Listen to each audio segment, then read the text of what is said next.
যদি আপনার কাছে অনেক বড় বড় সার্টিফিকেট থাকে কিন্তু মনের মধ্যে অহংকার থাকে, আপনার মনের মধ্যে নূর আসবে না।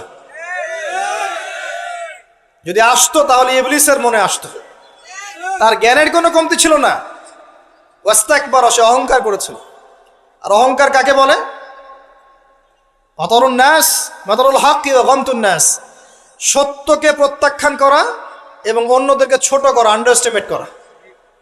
আর আমাদের সংস্কৃতি এখন হচ্ছে অন্যকে আন্ডার এস্টিমেট করা। আমাদের চরিত্রই হয়ে গেছে এমন, গীবত, তোহমত, অপবাদ, সমালোচনা, কাদা ছড়াছড়ি, চুল ছেঁড়াছেড়ি, এগুলোই সংস্কৃতি।